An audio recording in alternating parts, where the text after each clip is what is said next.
ఒక చిన్న అబ్బాయి తన తల్లిని చిన్నప్పుడే ఒక వింత వ్యాధి వల్ల కోల్పోతాడు. ఇంటి బాధ్యత అంతా తండ్రిపై పడుతుంది. తన బాధను దిగమింగుకొని పిల్లల కోసం ప్రతిరోజు తండ్రే వంట చేస్తాడు. తల్లి లేని లోటు తెలియకుండా ఉండేందుకు ఆ అబ్బాయి అక్క రాక్షసిలా వేషం వేసి తమ్ముడితో ఆడుకుంటూ అతన్ని నవ్విస్తూ ఉంటుంది. కానీ తమ తండ్రి లోపల తల్లిని ఎంతగా మిస్ అవుతున్నారో ఆ ఇద్దరికి తెలుసు. తల్లి గుర్తుగా మిగిలిన ఒక పువ్వును చూస్తూ తండ్రి కన్నీళ్లు పెట్టుకున్న పిల్లల ముందు మాత్రం చిరునవ్వుతో నటించేవాడు. రాత్రిపూట వారికి కథలు చెప్తూ నిద్రపుచ్చేవాడు. కానీ విధి మరోసారి వారిని పరీక్షించింది. ఒకరోజు సరదాగా గాలిపటం ఎగిరేస్తున్న ఆ అమ్మాయి అకస్మాత్తుగా అనారోగ్యానికి గురవుతుంది. ఆమెను హాస్పిటల్లో చేర్చిన ఆ భయంకరమైన వైరస్ కారణంగా ఏ డాక్టర్ ఆమెకు చికిత్స చేయడానికి ముందుకు రారు. కళ్ళ ముందే తన కూతురు ప్రాణాపాయ స్థితిలో తల్లడిల్లిపోవడం చూసి ఆ తండ్రి తట్టుకోలేకపోతాడు. అప్పుడు ఆయన ఒక కఠినమైన నిర్ణయం తీసుకుంటాడు.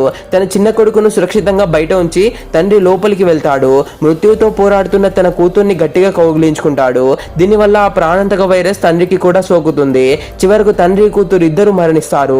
చివరికి ఆ లోకంలో దిక్కులేని వాడిగా ఒంటరిగా ఆ చిన్న అబ్బాయి ఒక్కడే మిగిలిపోతాడు. విధి ఒక్కోసారి చాలా క్రూరంగా ఉంటుంది.